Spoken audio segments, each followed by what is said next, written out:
Batsman না, এটা ভুল কথা। আমার থেকে ভালো ব্যাটসম্যান নিচে আছে, মিরাজ। লিটন মজার ছলে কথাটা বললেও পরিসংখ্যান বিচারে মেহেদী হাসান মিরাজই এই মুহূর্তে বাংলাদেশের সেরা ব্যাটার।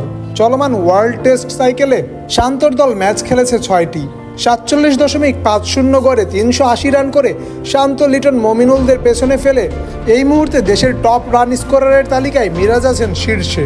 2023 থেকে 2025 টেস্ট সাইকেলে বাংলাদেশ 3 টেস্ট জিতে 4 নম্বরে অবস্থান করছে। ঘরের মাঠে কিউইদের বিপক্ষে 1 জয়ের পর পাকিস্তানকে তাদেরই মাঠে বাংলা ওয়াশ করে নাজমুল শান্তর দল। সবকটি ম্যাচেই জয়ে দারুণ ভূমিকা রাখেন মিরাজ। ব্যাটে বলে অবদান রাখার স্বীকৃতি পেয়েছেন অলরাউন্ডার র্যাঙ্কিংয়েও। পাকিস্তানের বিপক্ষে সিরিজ সেরা পারফরমেন্স করে উঠে এসেছেন ক্যারিয়ার সেরা 7 নম্বর পজিশনে। ব্যাট হাতে দলকে খাদের কিনারা থেকে টেনে তোলেন একাধিক ম্যাচে। পাকিস্তানকে বাংলা ওয়াশের ম্যাচে 26 রানে 6 উইকেট হারানোর পর লিটনকে সঙ্গে নিয়ে গড়েন ম্যাচ জয়ী পার্টনারশিপ।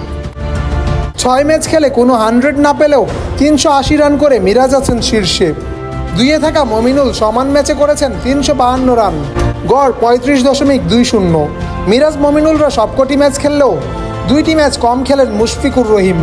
4 ম্যাচে 56.50 গড়ে তিনি করেন 339 রান, আছেন 3 নম্বর পজিশনে। 4 ও 5 নম্বরে আছেন যথাক্রমে জাকির হাসান ও লিটন কুমার দাস। জাত ব্যাটারদের পেছনে ফেলে শীর্ষে আছেন মিরাজ।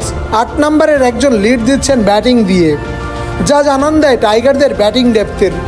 মিরাজের ব্যাটে রানের এই ধারাবাহিকতা বজায় থাকুক ভারত সিরিজেও, তবেই শান্তর দলের সাফল্য ধরা দেওয়ার সম্ভাবনা বেড়ে যাবে।